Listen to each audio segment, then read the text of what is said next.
It was the moment more than 1 billion people around the world were waiting for. White smoke. It signified a new pope had been elected, and the first time ever, the pick is an American. The conclave selected Chicago-born Cardinal Robert Prevost to lead the Catholic Church. He will be known as Pope Leo XIV, but to two men, he's always just been their brother. I'm almost speechless. It's just mind-blowing that my brother was elected pope. Shock, disbelief, a whole lot of pride, a whole lot of, is this for real? And they weren't the only ones surprised and shocked. Tonight, the world is reacting to the news of an American leading the Catholic Church. Good evening. I'm Kim Christensen. I'm Alexandra Lewis. Tonight, the Cathedral Basilica in downtown Denver held a service celebrating this election. 9 News reporter Colton Chavez was there and brings us more. Good evening.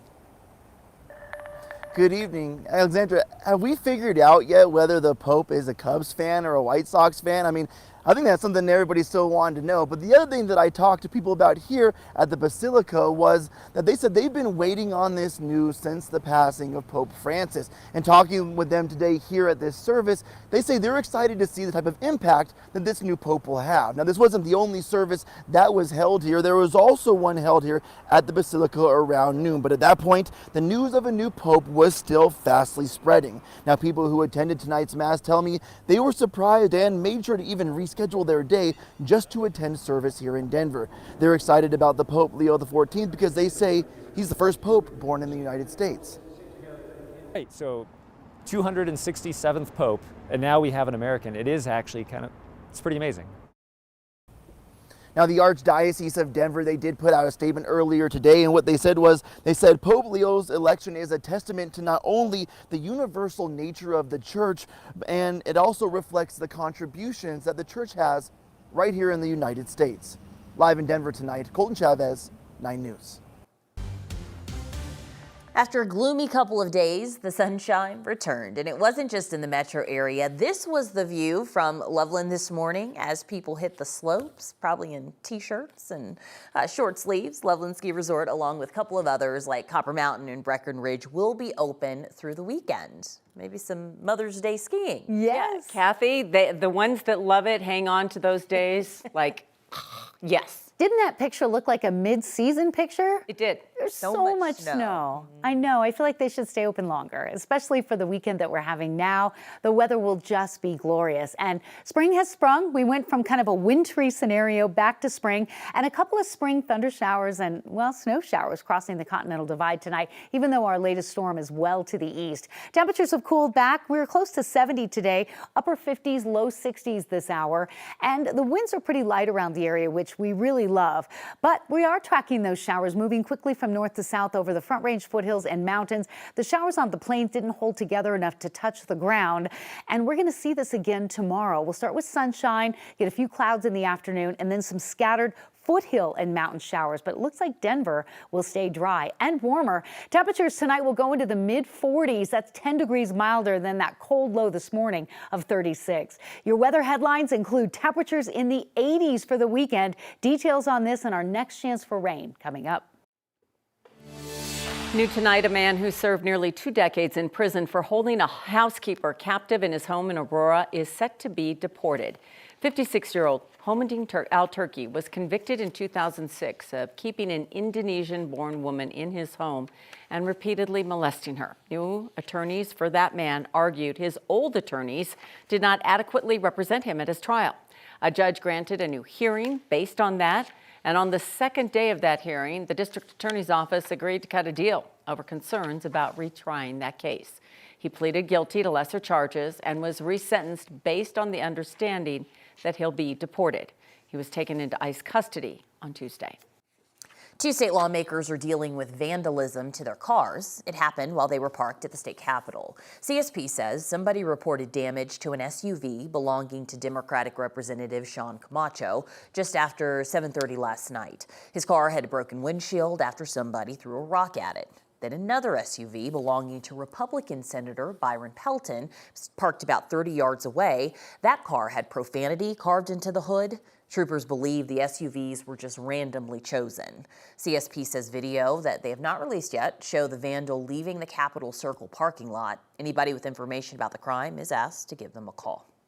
A bill that would establish new protections for transgender people in Colorado is headed to Democratic Governor Jared Polis's desk. The Kelly Loving Act is named after a transgender woman who was killed in the 2022 Club Q shooting in Colorado Springs. The legislation expands the state's definition of discrimination to include intentionally refusing to use someone's preferred name. It also makes it easier for someone to change their name on legal documents. However, the bill was watered down to exclude language that would have had courts consider a parent's refusal to recognize their child's transgender identity in custody battles. Incremental changes that are slowly stripping away parents' rights to have voice and say in over their children, and in particularly at schools, how schools are going to be caught in the crosshairs. Unfortunately, parents are not supportive most of the time with these kids, and I consider that abusive. It's not clear yet if Polis will sign that bill into law. The Pentagon says it's moving as many as 1,000 openly identifying transgender service members out of the military. They're giving others 30 days to self-identify. The Defense Department will also go through medical records to see those who've been diagnosed with gender dysphoria, those who show any sort of symptoms or are being treated. They'll then be forced out of the service. A Supreme Court ruling paved the way for the Pentagon to begin enforcement of the transgender military ban. For the first time, the Colorado Department of Corrections admits a parole officer made a series of errors in a risk assessment scores of a parolee who police say killed 2 people in Denver in 2023. 9 News Investigates first told you about problems with how this case was handled last year. Tonight, investigative reporter Chris Vanderveen follows up with this admission from the state. In weather fit for no one, a man with little more than short sleeves found himself a long way away from reality. They're hiding a little girl in there. All right. He's raping her in there, man. Parole, it appeared, was not going well for a felon named Vincenzo Moscoso. You on something right now? Yeah, I smoked some Months later, he told the Colorado Parole Board something. Mr. Moscoso, were you served a copy of your parole complaint? Yes. Something you already know. I'm not saying I was doing great out there. I definitely need some help. A year later, Denver police say Moscoso, while still on parole, boarded an RTD bus, took out a knife, and did something far too graphic to detail. Just so random. You get on a bus one day and you don't get off of it. I don't want to remember that happened. I don't want to remember to know that he just got on a bus. Safe to say, Esmeralda Sanchez's brother Fidel suffered multiple stab wounds. He was asleep when the man he did not know attacked him. And that's the harder part of it. That he couldn't react to that, and he couldn't respond to that. Hours later, Denver police say Moscoso killed again a woman walking for exercise near 50th and Federal. She was 83. Are you mad? Very. Why? Because it could have been prevented. Because he didn't need to be out. She's referring to what 9 News Investigates first reported a year ago. Errors found within a risk assessment done while Moscoso was on parole. Back then, we found 2, enough to score him a moderate risk when he should have been high risk. Now we can report for the first time there were more errors than we thought. When the Colorado Department of Corrections reviewed the assessment following our story, it found 6. These are his assessments. I showed Esmeralda Sanchez the additional errors, like Section 5.5. Has drug use ever caused problems with employment? The parole officer said no. Not true, according to these notes on the same page of the assessment. He disclosed periods of unemployment due to substance abuse. It's clear as day. Doesn't match. It doesn't match.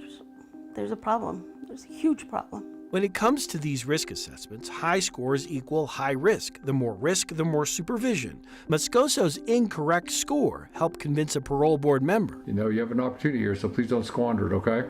Absolutely. Helped convince him not to revoke Moscoso's parole less than a year before the two murders. And why isn't that scorecard working? It's not working. It's failing miserably. It is a problem we have now seen over and over again. Incorrect scores on risk assessments of Coloradans on parole. Going to prison. Parolees like August Romero assessed incorrectly just 8 days before Westminster police say he murdered a man there. James Neal, we found an incorrect score done a year before he murdered a man in Douglas County. Tajon Fluker, incorrect score here, months before Denver police arrested him for attempted murder. Red flags everywhere. Sanchez says her brother deserved more than to die in the back of an RTD bus. The Colorado Department of Corrections has so far refused our request for an interview. But in this statement it said, it will now start to audit the assessment scores given by its parole officers. We are currently working on this. It provided no timeline for when the audits would start or when the results would be made public. As for Moscoso, he's pled not guilty by reason of insanity.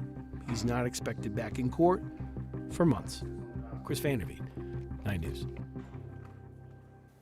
A spokesperson for the Colorado Department of Corrections told Chris that the parole officer still treated Moscoso as a high risk to reoffend, even though his assessment concluded he was moderate risk.